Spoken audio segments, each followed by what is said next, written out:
Welcome to Gamecock Pod Live. For the next 3 to 4 years, I'll be committed to the University of Gamecock. This is Rogers again to the 25, 20, 15, 10. Rogers scores! Jackie Bradley Jr. delivered for the Gamecocks. Lost it up, looking for Kelly. Touchdown! Can you believe it? And South Carolina is sending shockwaves through the SEC. Frederick! Plays it in at the buzzer! That's a win! Unbelievable! I don't believe it! And now, live from Studio 54 of the Gamecock Pod Studios, here's the Cockfather himself, Keith Alsep.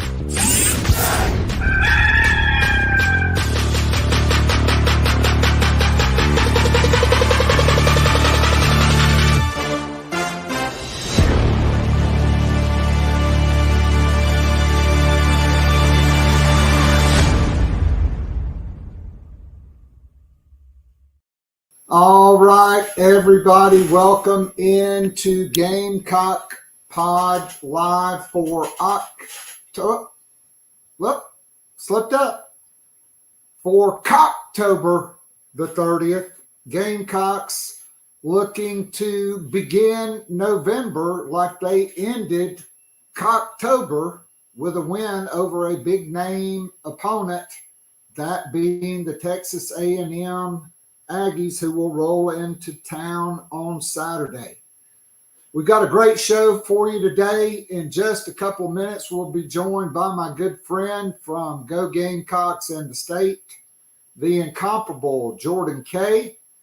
And then later in the second part of the show, Lulu Kesin from the Greenville News, formerly of The Ringer, working with Bill Simmons, and a former basketball player herself. She does a fantastic job covering all things Gamecocks for the Greenville News. We will get her initial impressions after seeing the number one team in the country play on Monday night, albeit against an inferior opponent.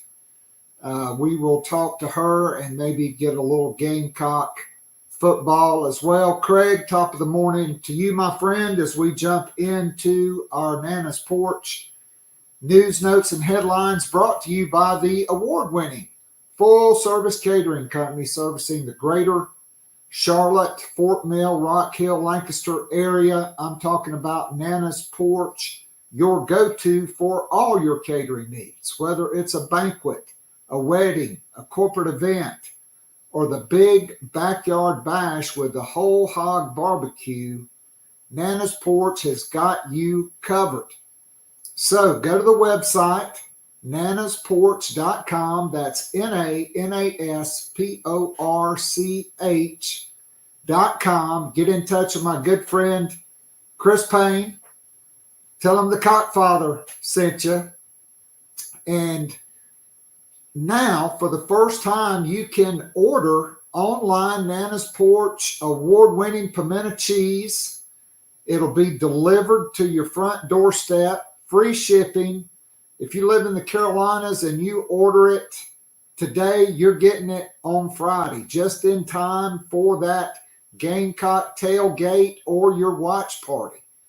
And I believe this is the final week. Nana's Porch is donating $1 from every container of pimento cheese sold to the North Carolina Fraternal Order of Police for all of their great work in the humanitarian efforts and relief in Western North Carolina. So it's a great addition to any tailgate or any watch party.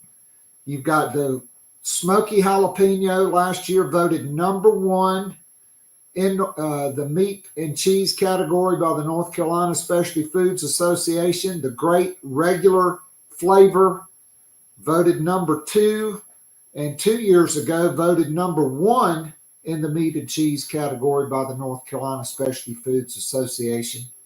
And so I strongly encourage you, go to the website, look at the right side of the top of the home page.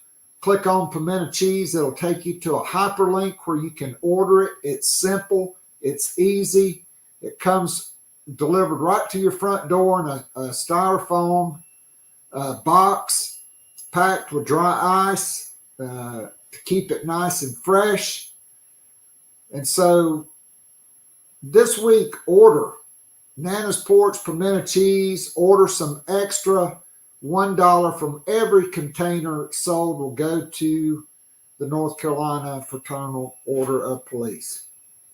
All right, the Gamecocks are set to take on number 10, Texas A&M at 7:30 on ABC Saturday night. The Gamecocks will be getting a key offensive starter back. Starting wide receiver Jared Brown will return after missing the last 2 games. Shane Beamer said yesterday it does not look like defensive tackle DeAndre Jules will be back. Hopefully they will get him back for Vanderbilt. Tonight, Gamecock men's basketball will debut with Jamari Thomas, Cam Scott, and Nick Pringle, along with the notorious CMB's return to the floor in his sophomore campaign. Arden Conyers, look out for him, as well as Zachary Davis and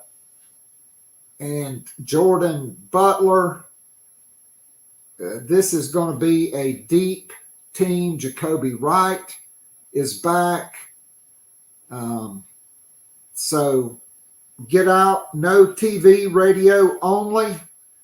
Tip-off is at 7 p.m. against Worcester, which is Lamont Paris's alma mater. Also, it will mark Will Bailey's return to the bench at South Carolina.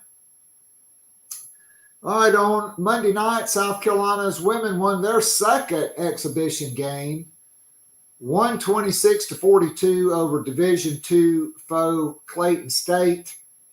The game was marked again, 2 games, 2 double-doubles for the top freshman in the country, in my opinion. Joyce Edwards, 6'3" native from Camden, had her second double-double, and she played point guard in the fourth quarter. Dawn Staley heaping praise on her. Her stat line, 8 for 11 from the field, 4 of 5 from the free throw line, 11 rebounds, 5 offensive rebounds, 20 points, 11 rebounds, 6 assists, just 1 turnover, 2 steals, and 3 blocked shots for her. Malaysia Fulwiley, because the Gamecocks were down to only 10 players, she goes off in the fourth quarter. Ends up leading the team with 24 points on 10 of 18 shooting, 4 of 7 from downtown, 3 assists, 7 steals, just 1 turnover, and 3 block shots. Joyce Edwards also had 3 block shots. Also in double figures for the Gamecocks, Tessa Johnson with 15 points.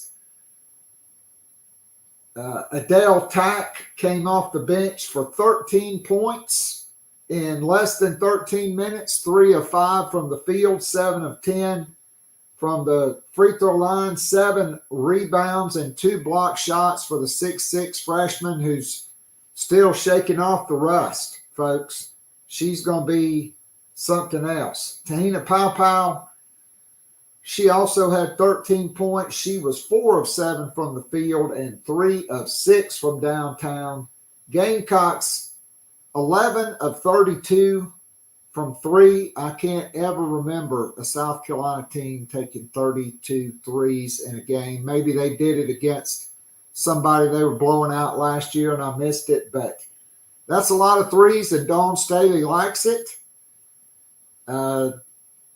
You know, they did only have 10 players available. True freshman point guard Maddie McDaniel. They're holding her. She had arthroscopic surgery to remove scar tissue from a knee injury. Sakima Walker out with an injury. And then, of course, we're still waiting for a resolution on Ashlyn Watkins. All right.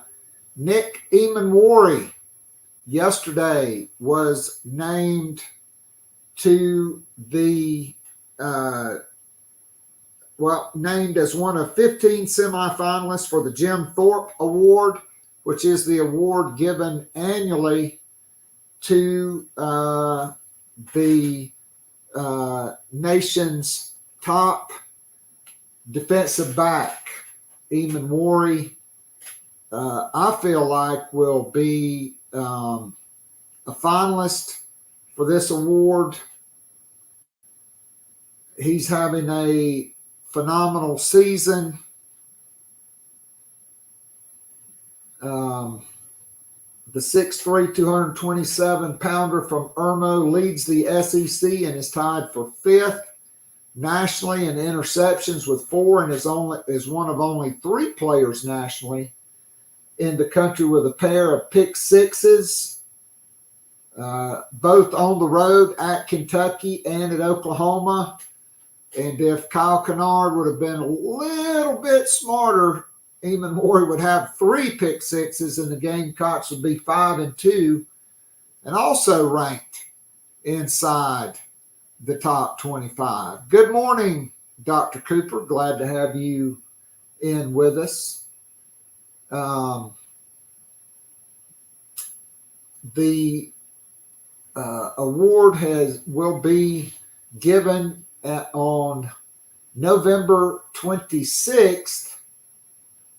They will select 3 finalists, and then the finalists will be announced as part of a special presentation on ESPN on Tuesday, November 26th, maybe when they do the college football playoff show. Shane Beamer seemed relaxed yesterday, seemed like he was ready to roll. Hopefully the team is ready to roll. There is a difference in this time, South Carolina, with their second open date, because Lenora Sellers and Rocket Sanders are both healthy. Shane Beamer commenting yesterday that the team is healthier than they have been in a while. I'd still say Aaron Park and Ja'Kai Moore are not coming back. They hope to get DeAndre Jules back next week. I think Nick Barrett still got 1 game he can play and still preserve his red shirt, which is something I think they want to do because of the number of guys on the roster that they will be losing. Jules is out of eligibility. Tonka Hemingway out of eligibility. TJ Sanders probably headed to the National Football League. Boogie Huntley out of eligibility. That just leaves Monkel Goodwine and Nick Barrett, who has not been redshirted. And then you hope Jerome Simmons can join the team in January. The Gamecocks are involved with a number of junior college players and high school players. There are several flip candidates, including Kevin Wynn, who has the opportunity to, I think, play as a freshman and maybe even start as a freshman. J-Rock Media, good morning to you, my friend. Let's go get this win on Saturday. All right. While we're waiting on Jordan to jump in, those are your Nana's Porch news, notes, and headlines for today.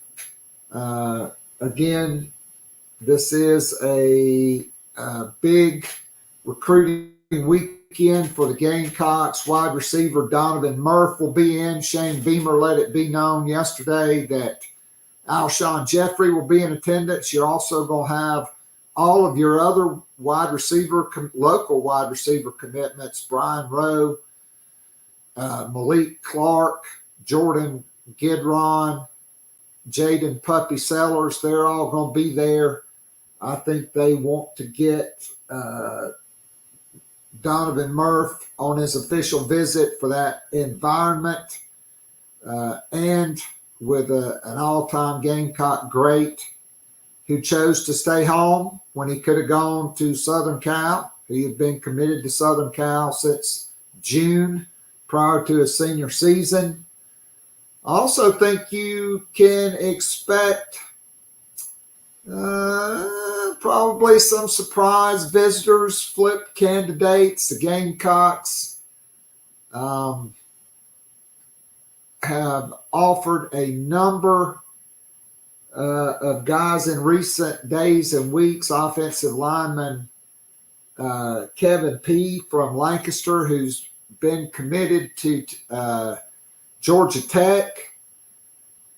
He will visit officially for the Missouri game. Gamecocks have already hosted Demola Adjadahan, who visited Ohio State this past weekend. The Gamecocks are also trying to flip three-star defensive tackle Josiah Victor, who's been committed to Boston College.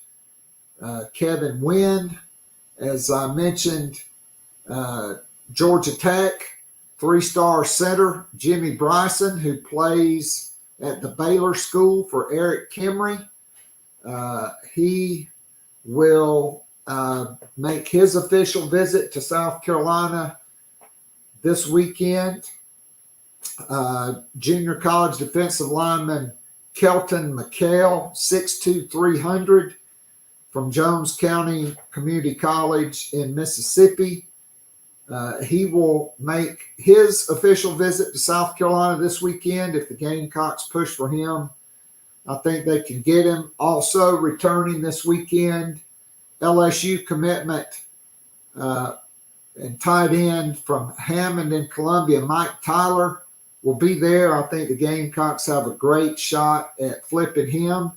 Xavier Hardy will be in Columbia this weekend. That could be an official visit. And the Gamecocks are working two Rutgers commitments very hard. Four-star cornerback Michael Clayton from Warner Robins, Georgia, and three-star defensive tackle Braxton Kyle from Swanee, Georgia, 6'4", 320. And the Gamecocks on Monday offered the teammate of Kevin Wynn at Greene County High School in Greensboro, Georgia, safety Steve Miller. He will be in Columbia on Saturday for an unofficial visit. It wouldn't surprise me if Wynn does not join him there. So the Gamecocks have got a lot going on. Also making an official visit to South Carolina this weekend will be Dutch Fork linebacker Josh Smith, 6'3", 220. He has the looks and the making of a big-time SEC linebacker, a lot like Fred J.R. Johnson. And so hopefully they can get him in. Gamecock women currently ranked number one in both the AP and the coaches poll as the national champion. I don't ever say defending national champion.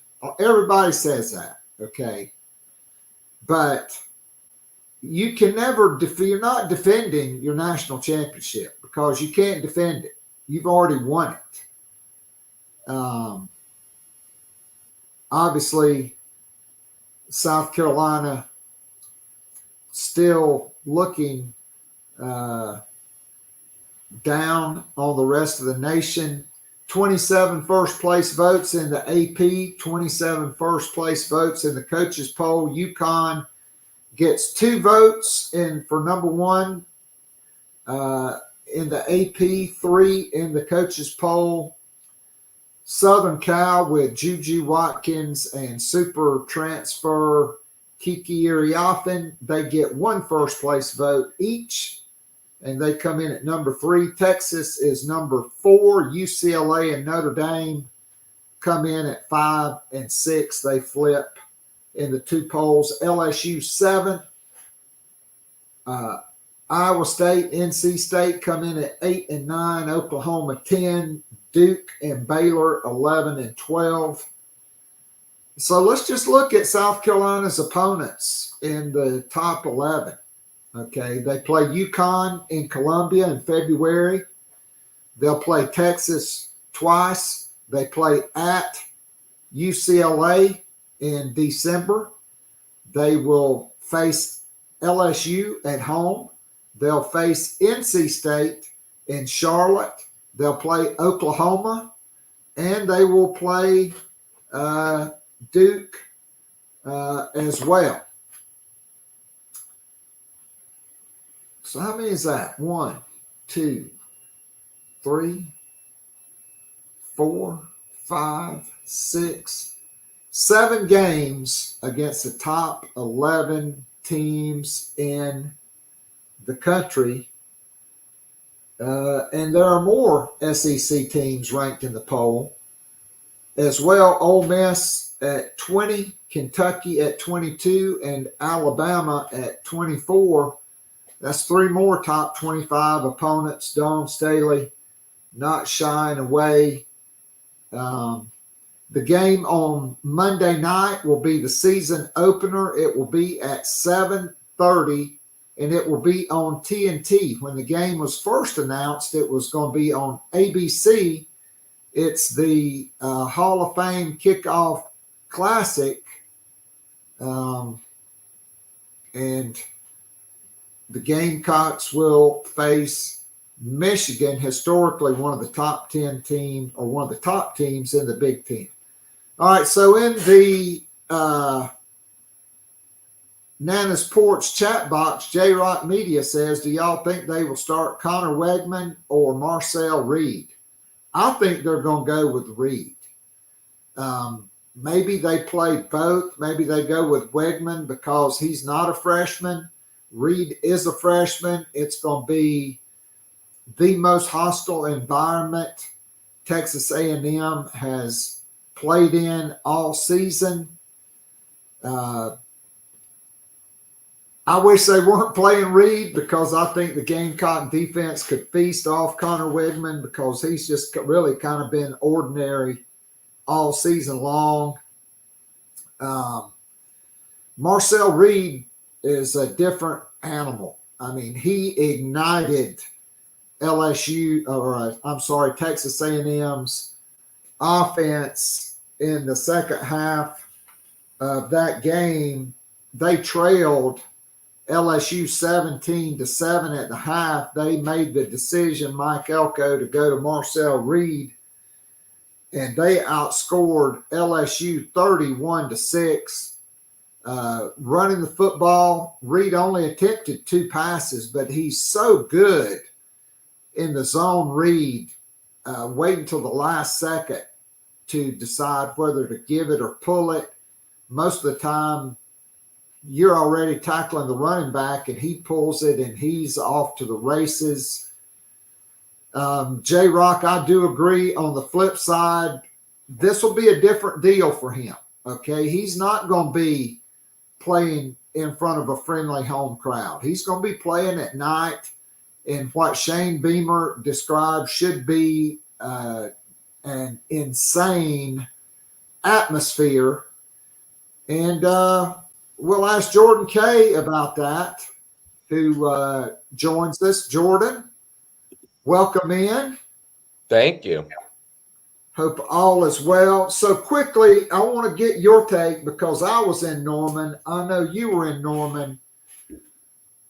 That's the only site in the SEC where I've never seen a football game.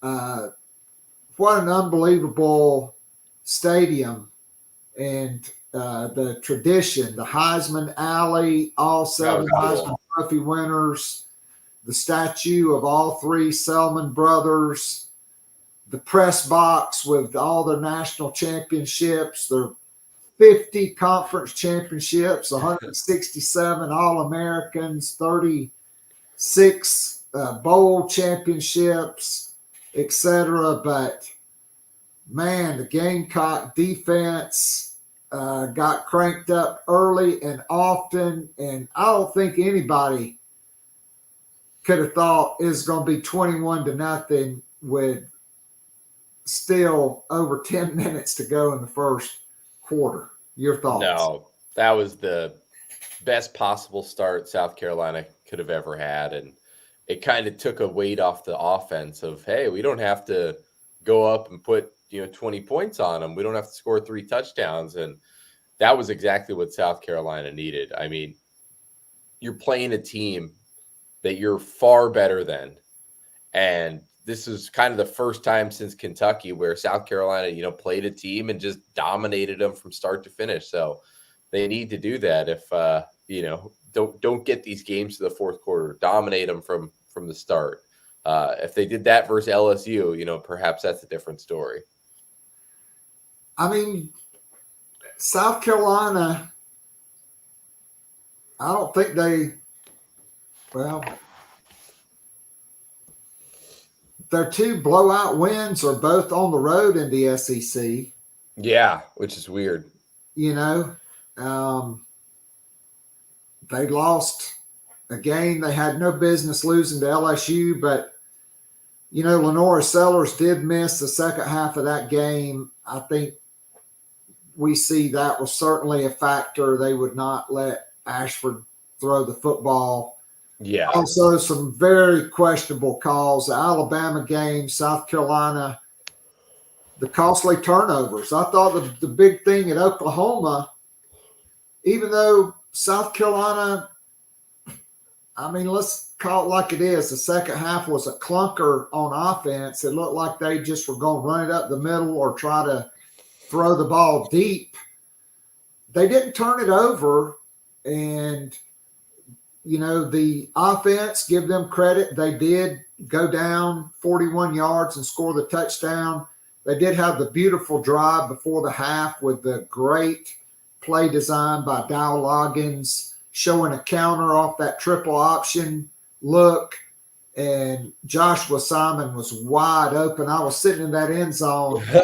And as soon as they faked the handoff to Rocket, and you saw that was an option play, you saw that safety in the alley start to sprint up to take the pitch man, and that just left Simon wide open, and the middle safety couldn't get over. Then they had another chance. Lenora Sellers was a magician getting out of the pocket and made a beautiful throw on the run to Oscar Attaway III. And then they take a sack, fake a field goal that's there. They can't score. Third quarter, they get the ball to start. They have a beautiful drive going. They get a holding penalty on 3rd and 3 after Lenora Sellers has run for a first down.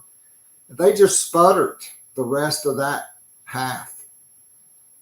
Yeah, the third quarter was brutal. You go back and look at the stats; they did not play very well offensively. Were super inefficient, and so it's a hard game to judge the offense because, like you're saying, hey, they had a couple nice moments. They had the great pass to Simon, nice pass down the sideline to Oscar Attaway, but then what about the rest of the game? There wasn't too much, and so it's not the easiest one to judge. And I think you're left coming off this bye week hoping that things look a little better offensively. There's much to be desired. No doubt. So yesterday at his press conference, Shane Beamer lauded Texas A&M, and he went out of his way to talk about how they play in the greatest conference in America, and the SEC stats is what he looks at. So I looked at the SEC stats, and what they tell me is this is a historically bad offense at South Carolina. They are 15th in total offense. They are 14th in touchdowns scored. They are 14th in average yards per play, 14th in touchdowns, offensive touchdowns scored. They are 8th in rushing offense, but they got a lot of that against, Akron.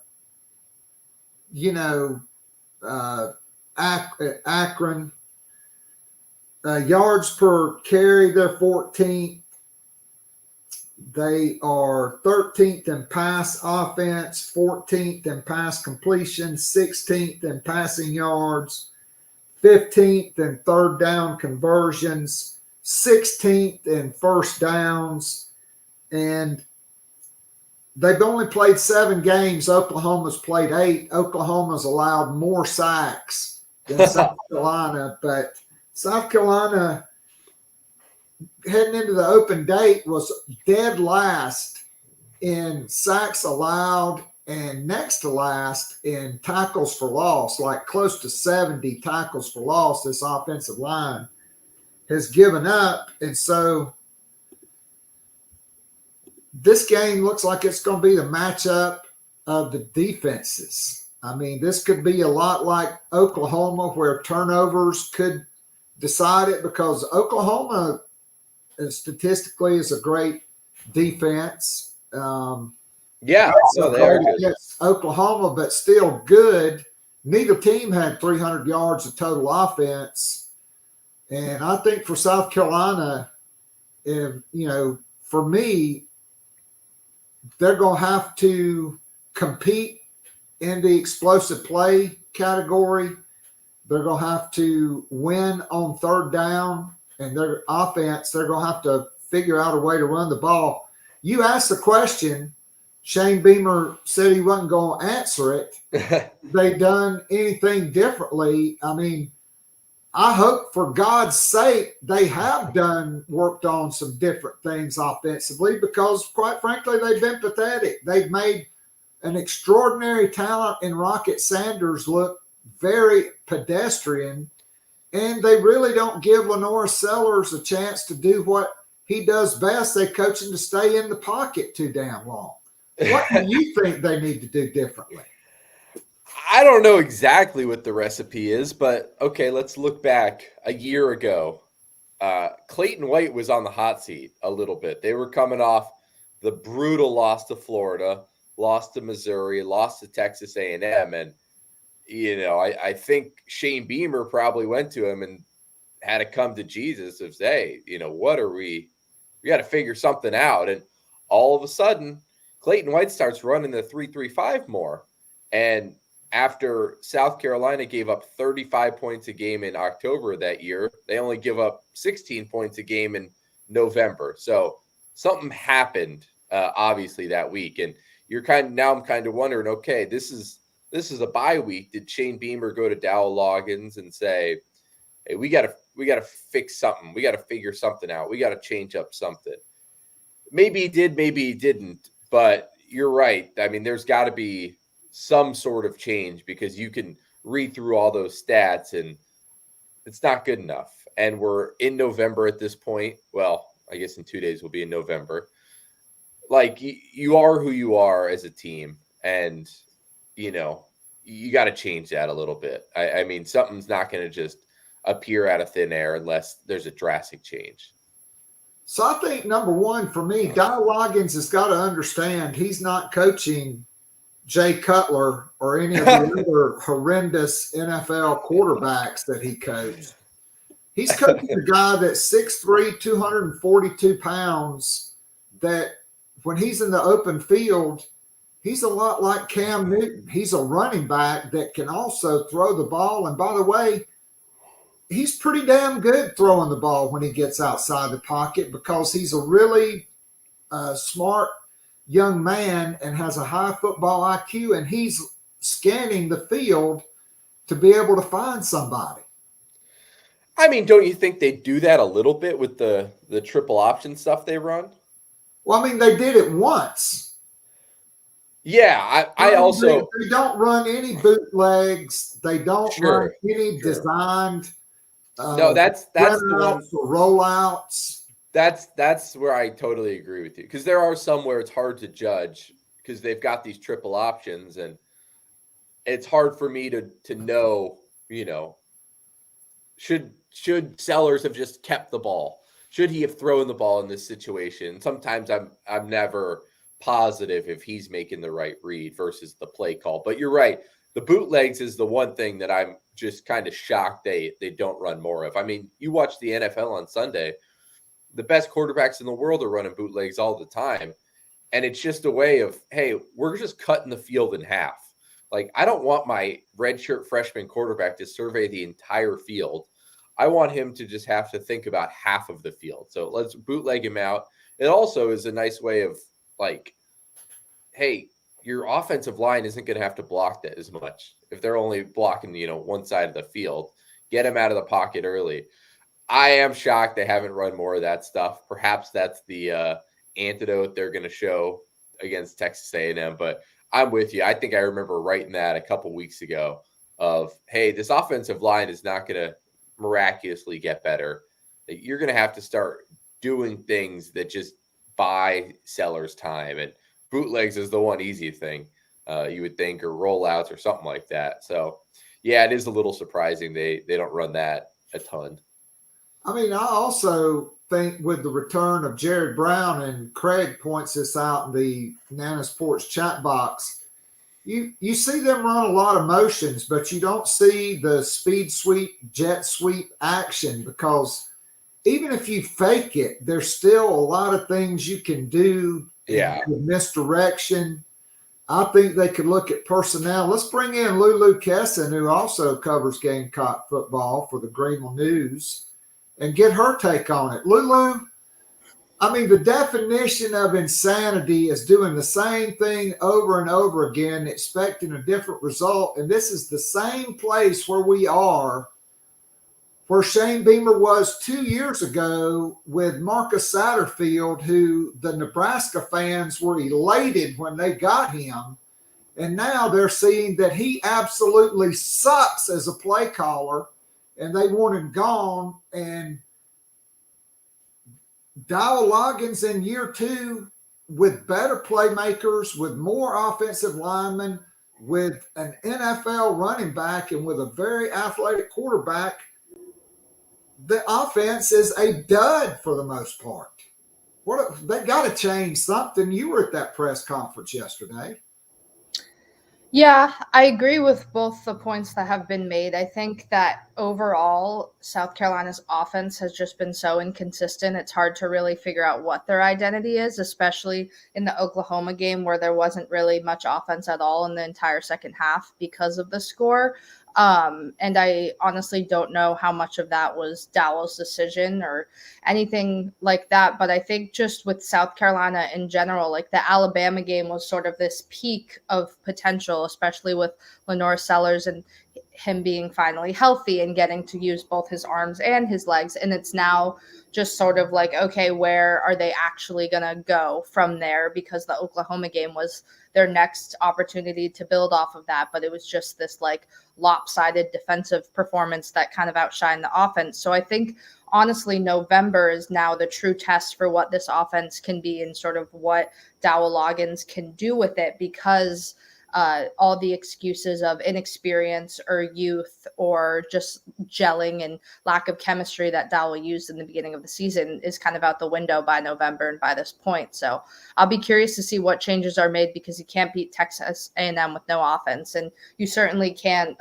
win a bowl or make a bowl game if you can't figure out how to score the ball. Well, I mean, no doubt about it. I can never remember South Carolina having 5 football games in November. I mean, with this special defense that they have this year, to me, anything less than 3-2 is unacceptable. And I agree with J-Rock Media in the Nana Sports chat box.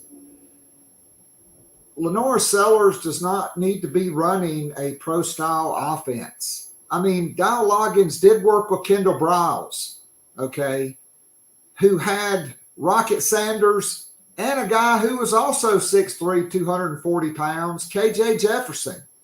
And their offense was explosive. It was dynamic when both of those guys were healthy in the football game.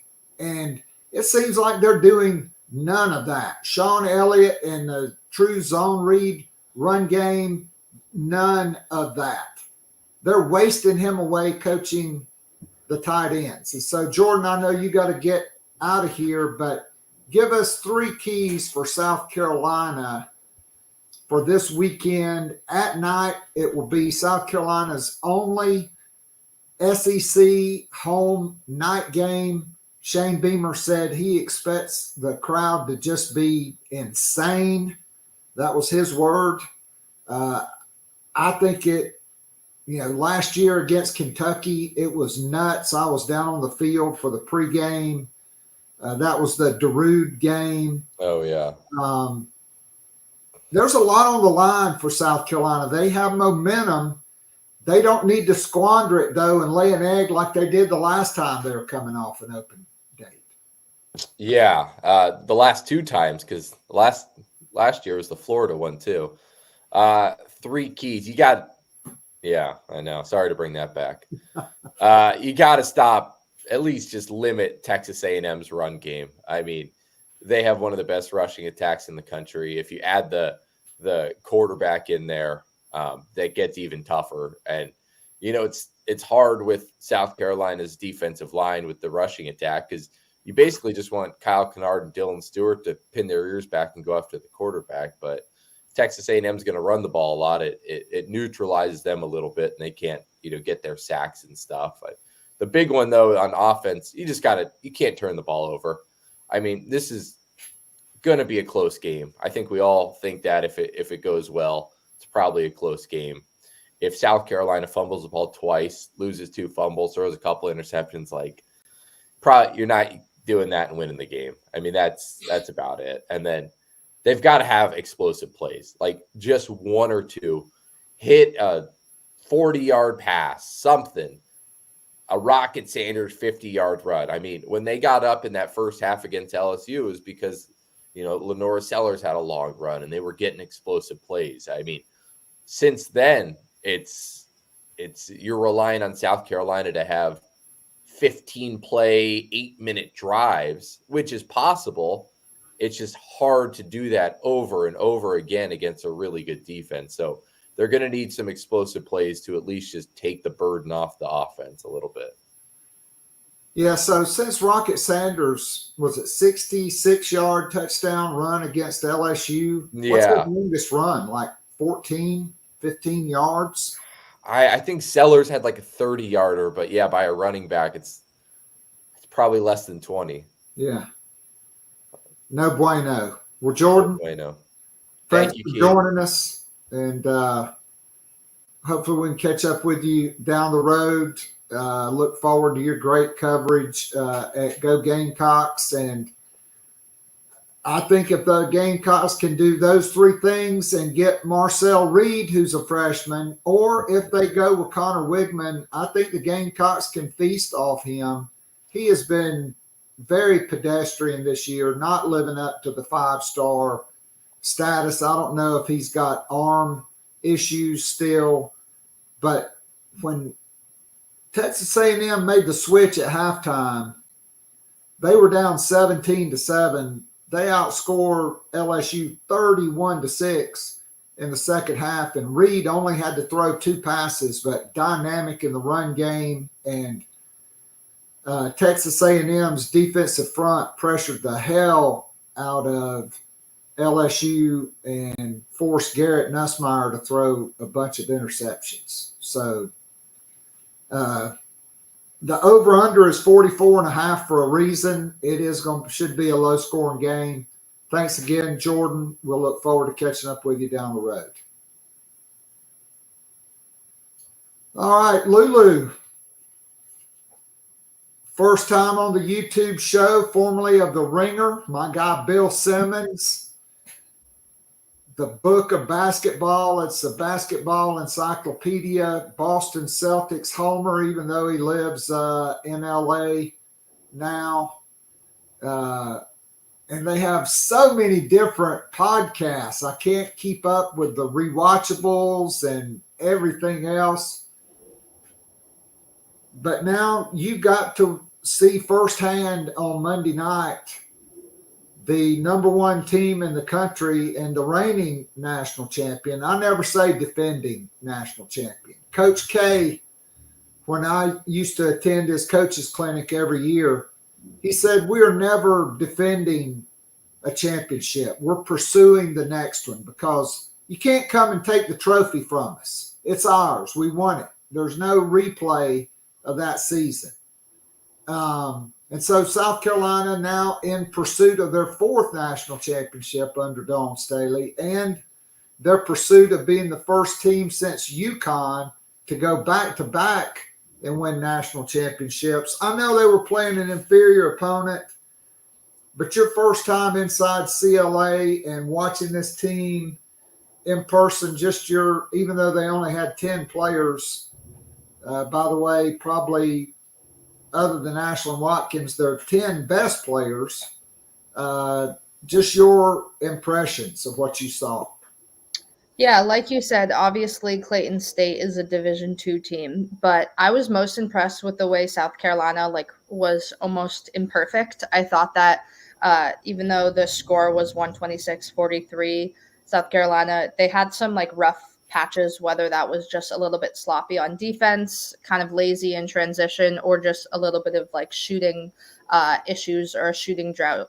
So I think that it was nice to see South Carolina learn from mistakes early, even though obviously we've mentioned and said, the opponent is nowhere near the talent of some of the teams they'll face this year. But I was really impressed with just their rapid in-game adjustments and just a lot of the different lineups Dawn Staley used. Obviously, she told us ahead of time that these two exhibition games that they had were kind of just going to be experimental in terms of lineups, figuring out life without Camila Cardoso and obviously life without Ashlyn Watkins right now. So I think it was really cool to see how many different lineups she could create from her players, even though she only had 10 active that played. It was very impressive, the different skills that they all bring out in one another and how they were able to gel so easily, even if it was just a totally different lineup within the matter of 1 or 2 minutes. So I got to ask, 2 exhibition games, Joyce Edwards, clearly the number one recruit in the country, even though ESPN doesn't think so because they're in Connecticut. And not taking anything away from Sarah Strong. I coached her dad. I watched her mom play. She's got top 1% DNA in the world. Allison Feaster, vice president of our Boston Celtics now. And Danny Strong, who played at Great Falls, went to Spartanburg Methodist. Me and Coach Smith used to call them the odd couple because she was 1,500 SAT and he was a guy, bless his heart, that had a learning disability and had to go to junior college, but a great young man and I'm sure a great father. But Joyce Edwards, I think 19-12 in the first game, even though I don't have that box score, but 20 points, 11 rebounds, 6 assists, and 3 block shots. And she played more minutes than anybody, and she played point guard at 6'3". I mean, getting to see Joyce Edwards in person for the first time, what were your thoughts on her? Because honestly, I think she's probably the most talented and unique player South Carolina has signed since Asia Wilson. Yeah, I think that all those that's all true. I think what's making Joyce Edwards stand out so much right now is also just the year South Carolina is having in the sense of who they lost and what they're missing. And I honestly think having a player like Don Saley said that can play the 1 through 5 and is limitless, like Joyce Edwards is just exactly the recipe when you're trying to figure out life without a 6'7" center and without, this is a team that's always had a dominant big. It's always had an offense that runs through the post. So I think having a player like Joyce who can come off the bench and understand the dynamics and aspects of every position on the court is huge. And I think especially on offense and on defense. I mean, South Carolina is going to be undersized in some matchups. So having a player like her who can, be stretched out to the wing on defense if needed and isn't a liability is huge. And I think Joyce is incredibly talented. Not taking a single thing away from her, but I do kind of naturally wonder if she was on the team last year, where'd she fit in? Because South Carolina played such a system offense and it was so directly related to the personnel that they had. And they were able to work the ball so well with Camilla and everything. So I think Joyce is exactly what they need right now. I think she's this next kind of statement player for South Carolina. I think her and Malaysia and Tessa being kind of the future of this team in the next 3 years is just insane to honestly think about, for lack of a better word. But yeah, Joyce is incredibly impressive every time she touches the ball because her just basketball IQ is so visible. And I think that's what's kind of rare. You have a player like Full Wiley, who I think is this generational talent for her passing and her you can never tell what she's going to do next. Whereas with Joyce, it's not that she's predictable in a bad way, but it's just so obvious, her intelligence and her discipline and on honestly both sides of the ball. And I think that's just been on full display these last 2 exhibition games. I agree. I think the thing, and Dawn Staley said it, is maybe not to the layman's eye, but for people that know basketball and have been around big time players, and you see it in the little things. Like, she's a complete opposite of Malaysia Full Wiley. She's not going to make the wraparound pass or fake it, the Rajon Rondo fake behind the back and layup, but she's just so savvy with the ball and the ability to beat her defender with just a little move or a step back inside or to use the rim against a bigger defender. And she's so smart and so aggressive, and she's strong. I mean, she is not built like your typical power forward. Like even Miriam Dowda, she does not have the girth of a Joyce Edwards. And Edwards' unique ability to get to the free throw line as well, I think, is a separator for her because she is an excellent, or has proven thus far to be an excellent free throw shooter. Yeah, and she's just incredible on the offensive glass too, which is huge. Like, not that South Carolina necessarily has post players that are just going to miss a ton of layups this year, but she's gotten, 10, 11, something like a very high volume of offensive rebounds thus far. And I think she attacks the glass in a way. And I'm glad you brought up Miriam Dowda because I think that they differ because South Carolina, what they need is a player that can play the 1 through 5 right now. Like Dawn can throw Joyce out with anyone, whether a big's in foul trouble, whether a guard is in foul trouble. She's so versatile. Not a knock to Dowda, so to speak, but she's versatile in the way she's tall but can shoot the 3. What I like about Joyce is that she's not going to look to, surprise a post player by shooting a 3 over them or, taking it outside. She's just seeing the court like a guard. Whereas, I think the reason why Dowda might get less playing time if they're, matched up and if someone's wondering is because Dowda plays more like a guard, if that makes sense. And she can shoot the 3, but South Carolina isn't always going to need that when they're on the floor with Tahina and Tessa and Full Wiley is out there, even Raven Johnson, Bree Hall. So it's like they don't need a post that can shoot. They need a post that can see the floor, like the 1 through 5, which I think is exactly what Joyce does and is. Yeah, I think, even Chloe Kitts, she looks a lot stronger this year. She can stretch the floor. I like Dowda because she led the SEC in block shots last year at Arkansas. I think she's still figuring it out because it's a completely different style of play at South Carolina than Arkansas. But honestly, I don't think this team needs a dominant post because by far Dawn Staley has the best perimeter players collectively that she's ever had. Last year, Tahina Pau was the leading three-point shooting percentage player in the country.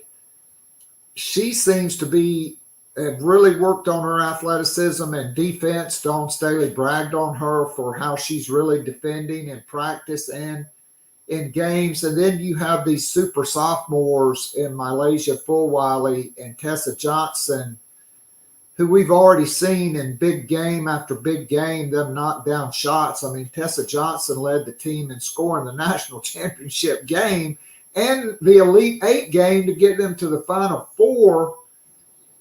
And the collective of talent with Sanaya Fagan, who's really good. And,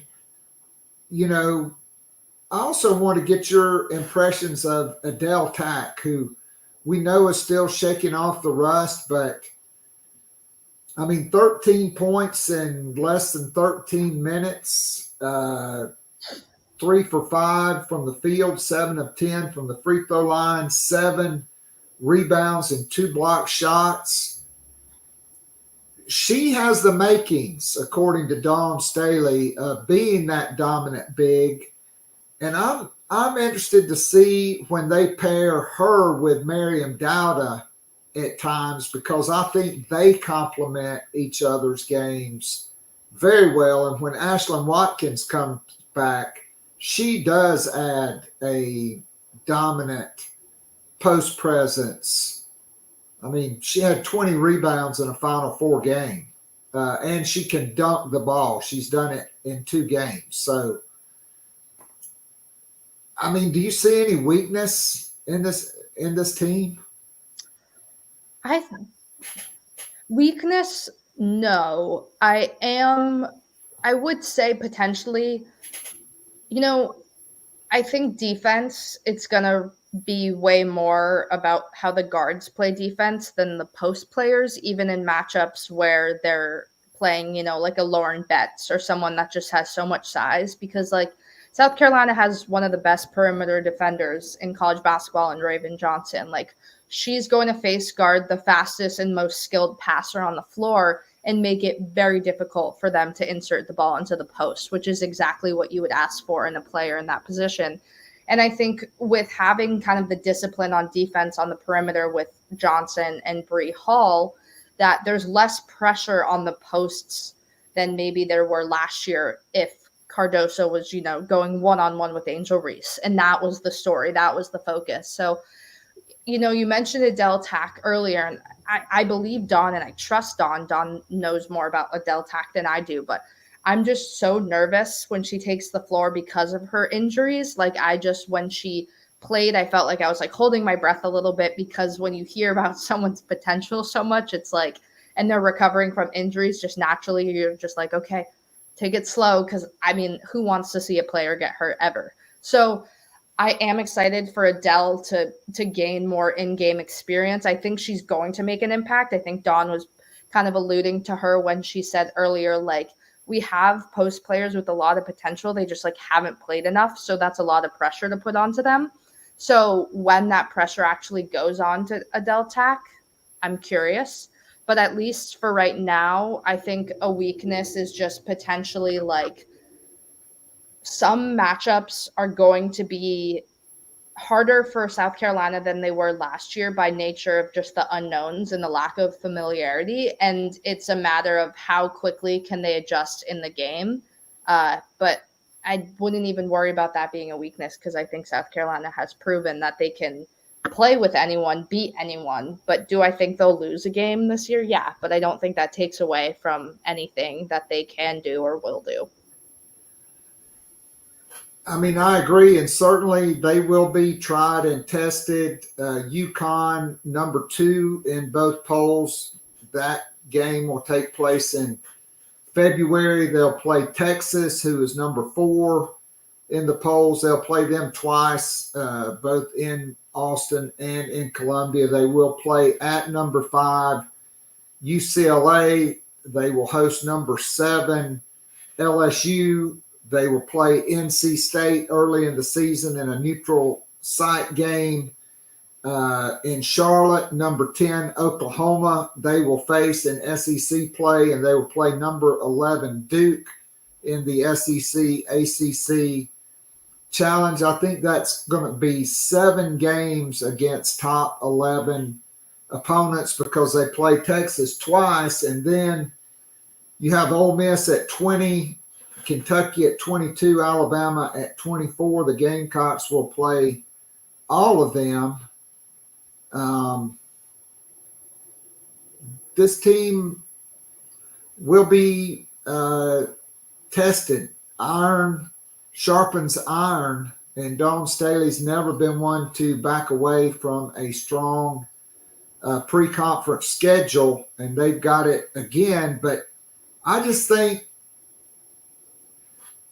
South Carolina can throw players at you in waves. I mean, they can sub 5 at a time, and quite frankly, the second 5 may be better than the first 5 at times because of the dynamic ability of Full Wiley.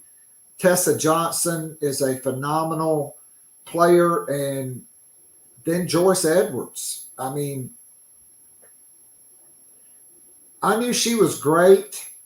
I watched her in the All-Star games. I watched her with Team USA in the summer. I watched her against Memphis. But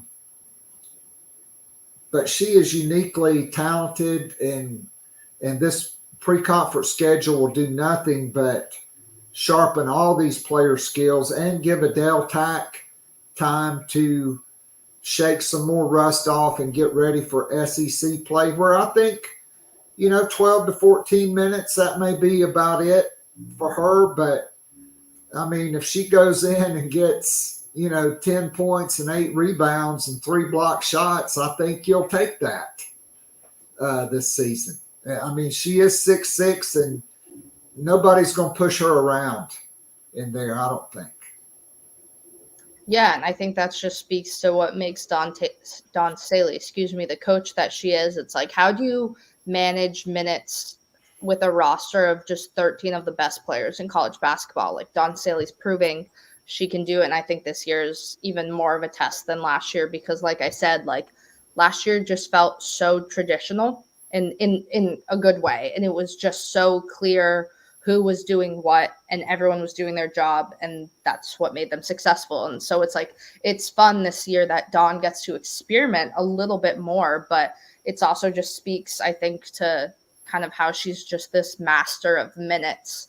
And like you said, South Carolina is just this wave. They can throw so much at opponents, and they collectively play at one in such a strong way, but they all bring just vastly different individual talents, which I think is kind of the core reason why they're truly unstoppable and why they throw everything at you for 40 minutes. It's just the way that each of them possess such strong and unique skills is so important and will be so huge this year. And I think we'll see it even more than maybe we did last year. I agree. One thing Dawn Staley's mentioned that she would like to be able to do for about the past 3 years is play positionless basketball. And I think sans Adele Tack, who is a true center, I think this team, literally 11 of the 12 best players can play positionless basketball, because even Watkins, once she comes back, is really good at taking somebody off the dribble, or like Asia Wilson hitting that elbow or free throw line jump shot. And, the 3-point shooting, they shot 32 of them. Breezy Hall was 0 for 7. That's not going to hold up. Big shot Breezy, as she's known. She's going to shoot it. Dawn Staley referred to Tessa Johnson as Theresa Johnson. She was kind of tight and missed a few to start the game. Dawn said, "No, now you're back to Tessa." It kind of broke the ice, she said, got a smile out of her. She relaxed and started knocking down shots. And, I don't know if they'll go undefeated or not, but I'm not betting against this team just because of the sheer amount of talent and experience, big game experience. All of these players, minus Joyce Edwards, who seems unshakable. I mean, we'll see once you get into, UCLA, NC State, and some of these teams in the non-con. But, your 4 of your 5 starters plus Fagan, they've all been in big games. And then Tessa, Malaysia, even Miriam Dowda, SEC veteran at Arkansas, they've just got a lot of players with big game experience. And I think that's one of the things that is a strength for them that can get them over the hump against somebody like UCLA. Because, just like against LSU in crunch time last year in Baton Rouge, LSU had the lead. Angel Reese stupidly committed a 5th foul in transition. South Carolina took advantage. They took advantage against other teams that way.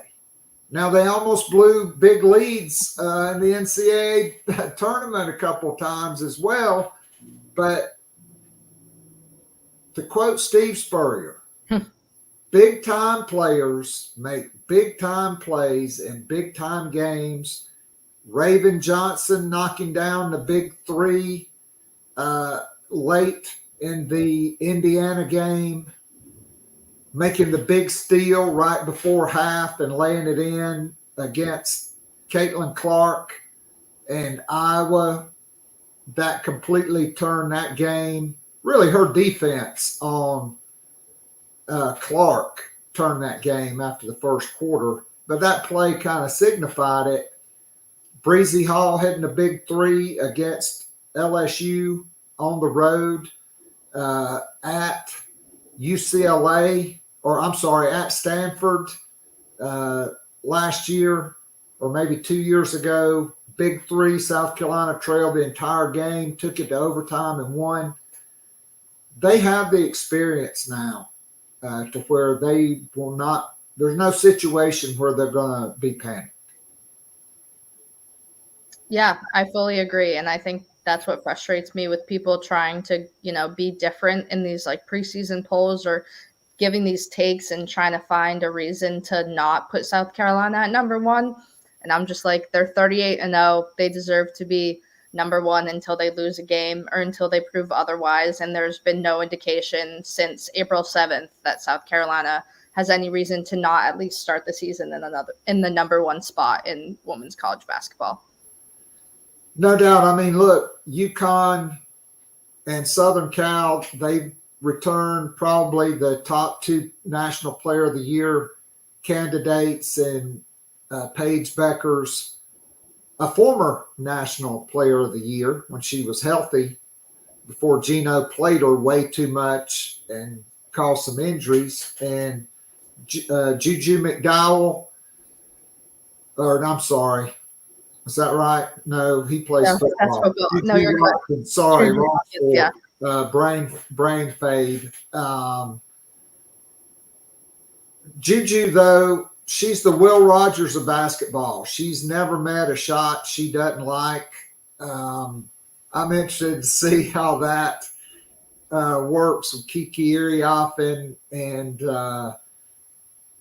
some of the transfers and incoming players like Kennedy Smith, who, quite frankly, I thought Edwards and Smith were the top 2 high school players in the country. They're both playing for a USC.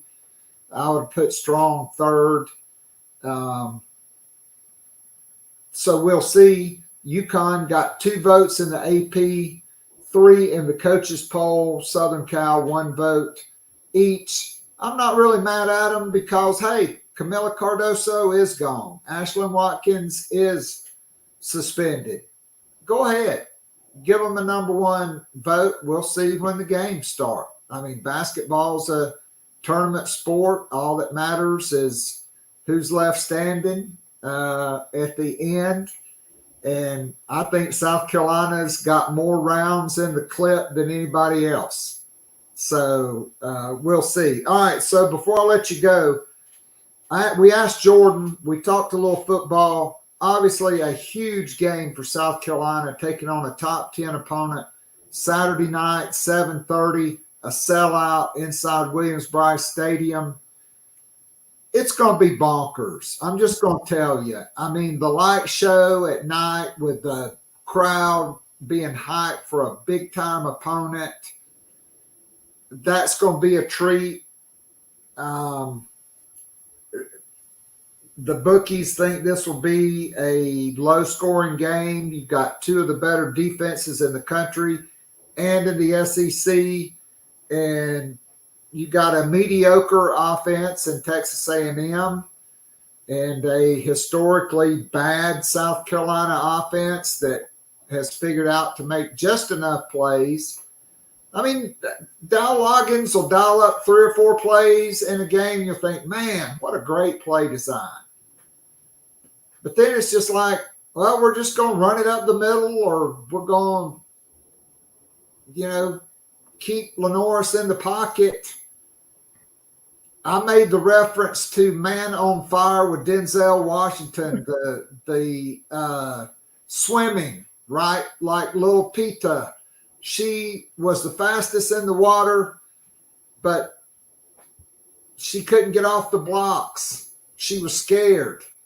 He told her the gunshot holds no fear.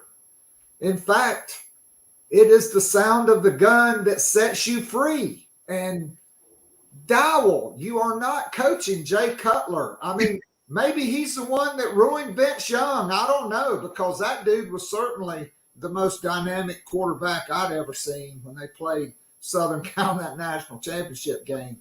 But you have got to set Lenoris Sellers free. You can't keep him in the pocket, have him reading 4 or 5 reads before he takes off. It's lunacy, in my opinion. What are your keys, and what do you hope Shane Beamer is making Dow Loggins do differently for the last 2 weeks to get ready for this stretch run?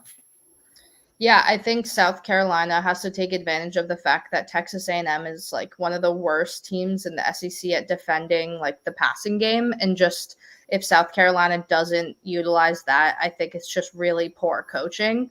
Obviously, numbers only say so much. They can have a great game. Like South Carolina wasn't the best team in the secondary, but took away Ryan Williams. Like I understand that stat isn't a blanket statement, but I think that if Dow Loggins doesn't at least consider that and look at like, okay, we've had extra time to, form chemistry with our receivers to draw up plays, then a lot of questions and criticism, I think, is very valid in his direction. But I think just overall for South Carolina, a key is like, okay, Texas A&M has one of the best, rushing offenses in the SEC in college football. South Carolina has one of the best defense at stopping the run game. So it's like you said, which I believe was for women's basketball, like iron sharpens iron. Like the reason why I think South Carolina has high expectations with this game and why fans are like, this is winnable, is because what Texas A&M is so good at, South Carolina is also really good at countering. Like if this was a match where South Carolina was just like, oh yeah, they could win, but stats kind of lean against them in a lot of ways. That's one thing. But like, yes, Texas A&M is number 10 and 11 in the country right now. Like they're a very good team. And yes, do I think Williams-Brice Stadium is going to be a chaotic environment? But I also said yesterday, like a factor that people are ignoring, I think, is that Texas A&M has won SEC games this year on the road and home. South Carolina has only won SEC games on the road. So I think that, like, in a sense, Texas A&M is prepared for anything. And it like Williams-Brice Stadium will be absolutely chaotic and mayhem. But I don't think that's going to rattle Texas A&M based on their history this season. But I, at the same time, wouldn't be surprised if Texas A&M kind of does have some type of negative response to the way Williams-Brice Stadium is, like, shaking on Saturday night. Yeah, I mean, as dangerous as Marcel Reed is, and he is extremely dangerous, it's a lot different deal for a freshman when you're playing at home with a friendly crowd and the 12th man, and I'm not taking anything away from him for what he did in they completely flipped the script when he came in. And then defensively, their defensive front really got after Garrett Nussmeier and forced him to throw several interceptions. And so for me, South Carolina's offensive line, they've had too many holding penalties that have killed drives and put them behind schedule. They've got to move the pocket and throwing the football. I agree, but can they protect well enough to give Lenore Sellers time to throw the football? To me, that's a really big deal. We all know the sacks numbers. It's historically bad. I mean, last year, Spencer Rattler was sacked 41 times. That was in 12 games. We're already at 32 sacks in 7 games with a mobile quarterback because he's being coached to stay in the pocket too long, and they never move the pocket. And so I think those are certainly keys. And, I mean, South Carolina, I think the Oklahoma game, win the turnover battle like they did and getting big plays. That's how they beat A&M 2 years ago. They returned the opening kickoff 100 yards. Darius Rush on A&M's first possession intercepted a pass right down to the 5-yard line. They could only get a field goal there. Then the next possession, they got a freshman center in there, and the quarterback is looking to make sure everybody's set, and the center snaps it off his knee, and it bounces right back over the line of scrimmage, right in the arms of Tonka Hemingway. And South Carolina went down and scored, and it was 17-0, kind of like LSU. They were able to hold on and win that game, but they got to not turn the ball over, and they got to figure out a way to get off the field on third down. And they just have to be better offensively, or it's going to be a rough night inside Williams-Brice Stadium in my mind. Yeah, I agree 100%. All right. Well, hey, Lulu, I know Dow Loggins and Clayton White are getting ready to speak. Thanks for joining the show today. Are you making the trip out to Las Vegas? Are they spoiled for that? Yeah, so I'll be in Williams-Brice Stadium probably till like 1 a.m. on Saturday night because it's a night game, and then I fly to Vegas on Sunday. Well, awesome. Well, hey, what happens in Vegas stays in Vegas. Game is on TNT. To me, that was new when they first announced that it was going to be on ESPN. I'm looking forward to that. I think that'll be a nice early test for players like Joyce Edwards and Adele Tack. And, you know, we'll see what Tessa and Full Wiley and Chloe Kitts and some of those players most certainly. So appreciate you coming on the show, and we'll look forward to catching up with you down the road. And I'll look forward to hearing your questions for Clayton White and Dial Loggins. Maybe ask him if he's smart enough to do something different. Because the definition of insanity is doing the same thing over and over again, expecting a different result. Lulu, great stuff as always. Be well, and always a pleasure to have you on. Thank you. Thank you for having me. I'll talk to you soon. Have a good rest of your week. Thanks. You too. All right. That is Lulu Kesin, formerly of the Ringer, now with the Greenville News. So again, men's basketball getting underway tonight at 7 o'clock at Colonial Life Arena. Tickets are available. It'll be on radio, but no TV. Get out and support the Quarter Zips team. They may not win 26 games in the regular season, but this team is built for the postseason. This team is built for a tournament run. And I am so excited for basketball season to get underway. I'm so excited to watch Jamari Thomas, Cam Scott, Nick Pringle, Jordan Butler, and Arden Conyers. I think those are the newcomers and transfers that are really going to make an impact on this team. And then the veterans, Miles Studi, Zachary Davis, the notorious CMB, Colin Murray Boyles, and Jacoby Wright, who's very solid. And the BBV, who I've told has gained about 25 pounds of muscle and is really playing better. And then we'll see what we get from Austin Hero as well, because he redshirted. He's healthy. He's a knockdown three-point shooter and athletic. Doesn't have the size of his brother, who's an NBA player.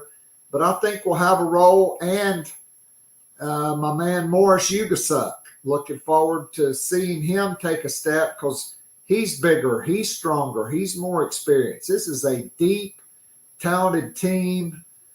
I love the addition of Will Bailey, my daughter's godfather. Derek Jackson played for him at Maine. He said the 1 year he coached him at Maine before he went to LaSalle with Maine's head coach, he got better in that year than in player development wise than his other, or at least 2 years that he spent his first 2 years at Maine. Will Bailey, his second stint at South Carolina, I think he's going to make an impact, and it's going to be a big time year for men's and women's basketball, and hopefully a November to remember for Gamecock basketball. Thanks to everybody who joined us live. Thanks to Craig, to J-Rock, and everybody else in the Nana's Porch chat box for chiming in. Dr. Cooper as well, and everybody else for listening. Remember to buy your Nana's Porch pimento cheese. $1 for every container sold going to the North Carolina Fraternal Order of Police, the Statesville chapter, for their great work in providing relief to the folks that many just have been devastated by Hurricane Helene. The cleanup efforts continue and will continue for many months. So for Jordan Kaye and Lulu Kesin, this is Keith Alsep saying God bless you all. Go Gamecocks. Pack Williams-Brice Stadium. Get out tonight and support Gamecock men's basketball. We'll be back next week. Same bat time, same bat channel. To then, I am out of here. You guys, just like Lulu said, have a great rest of your week. And hopefully next week we'll be talking about the 5-3 Gamecocks on a 2-game win streak. Until then, go Cox. I'm out of here.